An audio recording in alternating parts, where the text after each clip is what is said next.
Status देखते हैं तो एक स्लोगन हमेशा सुनाई देता है, वेद बचेगा तो वेद बचेगा, वेद बचेगा, धर्म की धर्म का प्राणियों में विश्व का गो हत्या। तो वेद और उपनिषद की रक्षा को करना होगा। बोलिए, करना है ना? करना है ना? करना है ना? आदरणीय विरूपाक्ष जद्दीपाल जी ने निर्देशित, जब जगदम्बा के आशीर्वाद से इस देश में एक तपस्वी प्रधानमंत्री बना और गुजरात का भूमि पुत्र बाबा विश्वनाथ का भक्त नरेंद्र मोदी जब इस देश के प्रधानमंत्री बने तो वर्ष 2020 में उन्होंने नई शिक्षा नीति लागू की और नई शिक्षा नीति के माध्यम से लॉर्ड मैकॉले की परंपरा पर कुठाराघात किया गया और अंग्रेजों की परंपरा को समाप्त करने का शंखनाद हुआ। नमस्कार, आप देख रहे न्यूज फॉर नेशन और मैं स्वाति पांडे आपके साथ। आज कोलकाता में केक मठ में क्षेत्रीय वेद सम्मेलन के समापन समारोह का उद्घाटन किया गया और इस समापन समारोह में युवा चेतना के रोहित कुमार और साथ ही साथ देश के वरिष्ठ संत अभिषेक ब्रह्मचारी जी जो है वो मौजूद रहे, उन्होंने शिरकत की और इस पूरे कार्यक्रम के दौरान वेदों को लेकर के, हिंदू धर्म को लेकर के, हिंदू शास्त्र को लेकर के तमाम चीजें बताई गई और पूरे कार्यक्रम के दौरान क्या कुछ कहा जा रहा है, किस तरीके से ये कार्यक्रम का आयोजन किया गया है। कोलकाता के एक मठ में इस कार्यक्रम का आयोजन किया गया है और इस आयोजन में देश के वरिष्ठ संत स्वामी अभिषेक ब्रह्मचारी, युवा चेतना के राष्ट्रीय संयोजक रोहित कुमार सिंह और महर्षि संदीपनी राष्ट्रीय वेद विद्या प्रतिष्ठान के सचिव डॉक्टर विरूपाक्ष जद्दीपाल ने दीप प्रज्वलित करके इसका शुभारंभ किया।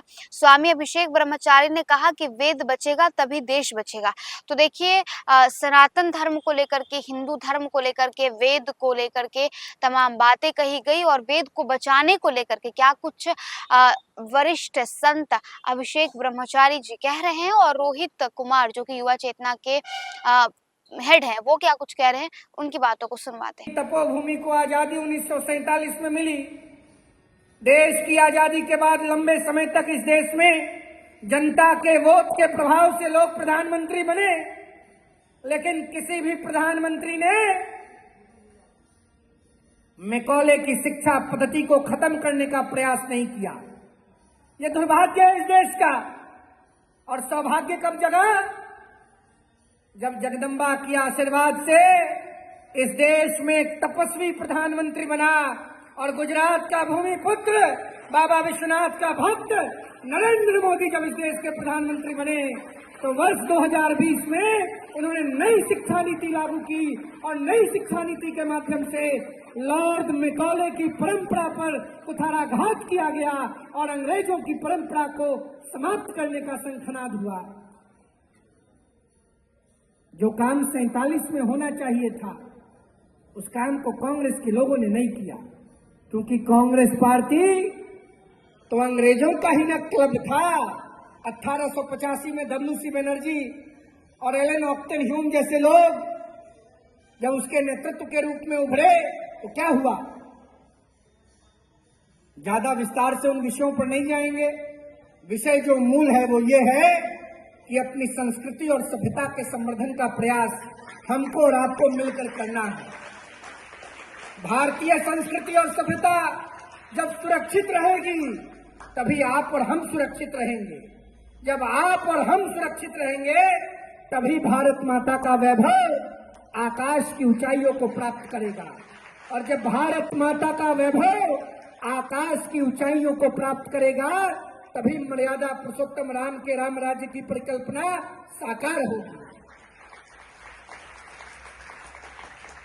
तभी महात्मा गांधी, रविंद्रनाथ टैगोर, बंकिम चंद्र चटर्जी, राजा राम मोहन रॉय, रामकृष्ण परमहंस और स्वामी विवेकानंद के सपनों का भारत साकार होगा। बंगाल इस देश की संस्कृति और सभ्यता का मुख्य केंद्र है। आज बंगाल की ओर पूरी दुनिया देख रही है और मैं जो दिखाना चाह रहा हूं वो भी आप सब लोग समझ रहे हैं। बंगाल को बचाना है, देश को बढ़ाना है। बंगाल के बगल में बांग्लादेश में क्या हो रहा है, हो क्या रहा है? हमारे लोग जो बांग्लादेश में हैं, उनकी खून की होली खेली जा रही है, और जो बांग्लादेश के चोर दरवाजे से इस देश में आ गए, वो आज इस देश में उपदेश कर रहे हैं। हमारे लोग जो नागरिकता और नैतिकता के साथ उस धरती पर हैं, उनको मारा जा रहा है, और उनके लोग जो चोर दरवाजे से यहां आ गए, उनको माला पहनाया जा रहा है। ये नहीं चलेगा, और अगर इसको बचाना है, अपनी संस्कृति को बढ़ाना है, तो वेद और उपनिषद की रक्षा को करना होगा। बोलिए, करना है ना? करना है ना? करना है ना? आदरणीय विरूपाक्ष जद्दीपाल जी ने निर्देशित किया है। मैं निवेदन करता हूं अक्षय तिवारी जी से, बिहार भगवान राम का ससुराल है। हम लोग सीता मैया के भतीजा हैं। सीता जी की भूमि है बिहार, और जद्दीपाल जी दक्षिण और उत्तर के सेतु हैं। हम सबों के बड़े आदरणीय बड़े भाई हैं, वेद और संस्कृति के रक्षक हैं। अक्षय तिवारी जी, इन्होंने निर्देश किया है, चलिए बिहार चला जाए और एक बड़ा वैदिक सम्मेलन का तैयारी किया जाए। पूज्य स्वामी अभिषेक ब्रह्मचारी जी की उपस्थिति रहेगी, और मेघालय से लेकर कश्मीर तक, कर्नाटक से लेके गोरखपुर तक, दुर्गापुर बंगाल से लेके किशनगंज तक, सब लोगों को बुलाइए, सबको जोड़िए, सबको जुटाइए, और एक बड़ा सम्मेलन माता सीता के नैहर में करना है। देश को बचाना है, देश को बढ़ाना है, और मिलके भारत माता के डंके को लंदन और चाइना में जोर जोर से बजाना है। बोलिए एक बार जोर से, माता काली की, दक्षिणेश्वर महारानी की, जगत जननी सीता की, प्रभु श्री राम की जय जय श्री राम। बहुत बहुत धन्यवाद। धर्म की, धर्म का, प्राणियों में विश्व का, गौ हत्या, गौ माता की, धर्म सम्राट परम पूज्य स्वामी श्री करपात्री जी महाराज की, जगत गुरु शंकराचार्य भगवान की, ब्रह्मलिंग स्वामी श्री वेदांति जी महाराज की। हर हर महादेव।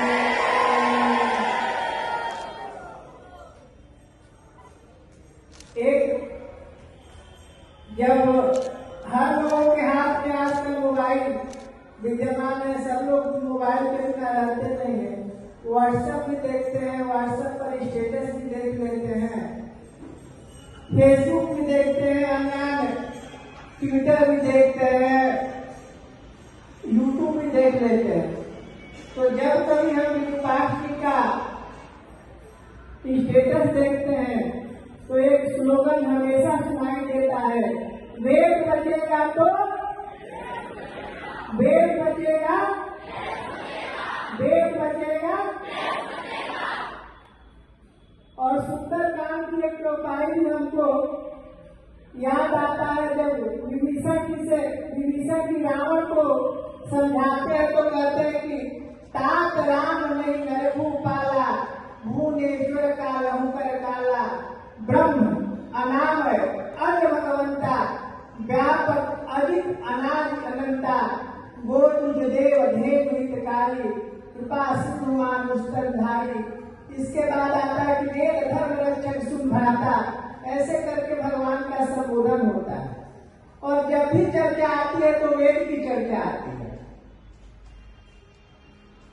जद्दीपाल जी से हमारा परिचय वेद शास्त्र अनुसंधान केंद्र खोलने के परिप्रेक्ष्य में भारत के पूर्व मुख्य न्यायाधीश रंजन गोगोई साहब ने एक पत्र लिखा था माननीय प्रधानमंत्री जी को। उसी आलोक में शिक्षा मंत्रालय से माननीय शिक्षा मंत्री जी के माध्यम से हमारा इनसे परिचय हुआ। परिचय के बाद प्रगाढ़ता बनी रही। और जब भी कहीं सुनने समझने को मिलता था, इनके बारे में चर्चा होती थी, तो लोगों ने बताया कि यह समझौतावादी नहीं है, ये आदर्शवादी है। इनके प्रांत के रहने वाले जो अभी संस्कृत संस्थान के कुलपति भी हैं, अच्छा प्रभाव भी बना है। इनके बारे में जब कभी चर्चा होती रहती थी तो उन्होंने कहा कि प्रधानमंत्री जी कहेंगे तो वही काम करेंगे जो सत्य है, इनके जीवन में समझौता का नहीं, ये बात भी नहीं है। और ऐसा हमने देखा भी है। और इसके कारण ही जो वेद का वास्तविक स्वरूप प्रारूप है हम लोग के सामने निकल के आता है कि अच्छे लोगों का इस संस्थान में चयन हो रहा है, वेद की गरिमा और प्रतिष्ठा पुनः स्थापित हो रही है। और सुदूर जगह पर जहाँ वेद का औचित्य प्राणी मात्र में है, सब जगह वेद से ही संचार होता है। परंतु जो क्षेत्र अछूता रह गया है, जहाँ वेद पढ़ने वाले नैतिक विद्यार्थी प्राय समाप्त होते हैं, उनके लिए यह संस्थान इस समय चिंतनशील हो गई है। और मिजोरम और मणिपुर के बच्चे भी यहाँ बैठ के वेद की ऋचाओं को सुन रहे हैं और उसके समझने का प्रयास कर रहे हैं। और जो एक स्लोगन मिला, वेद बचेगा देश बचेगा, तो मूल हम लोग वही कहते हैं जो कि आज देव भगवान वेद की रक्षा हेतु आते हैं और वेद की स्थापना करते हैं और वेद के अनुरूप पूरे समाज को परिणित करके और अपने धराधाम पर चले जाते हैं। इस धराधाम को छोड़ के चले जाते हैं। वही प्रारूप का एक वास्तविक स्वरूप अभी देखने को मिल रहा है। हम लोग जितने लोग यहाँ बैठे हैं, कोई वेद पढ़ने वाला है तो कोई वेद पढ़ाने वाला है, तो कोई वेद पढ़ाने में जो समस्या आ रही है उसका समाधान करने वाला बैठा है। तीसरा, यहाँ वही व्यक्ति बैठा है जो इसको दूर से देख रहा है। और चौथा, मीडिया और माइक वाले लोग बैठे हैं। तो हम लोगों का सबसे बड़ा कर्तव्य है कि जो वेद की ऋचाएं हैं उसको अधिकारी के पास पहुंचाकर पुनः उसको जीवंत बनाने की परंपरा को जीवित करना है। आज हम लोग देख रहे हैं कि जो मूलभूत समस्याएं हैं उस पर विचार नहीं हो रहा है। इसके पहले भी होता था कि जो सचिव के जितने नजदीक रहा, विद्यालय में विद्यार्थी है कि नहीं, मान्यता मिल रही है, आचार्यों को वेतन मिल रहा है, परंतु काम कुछ नहीं हो रहा है।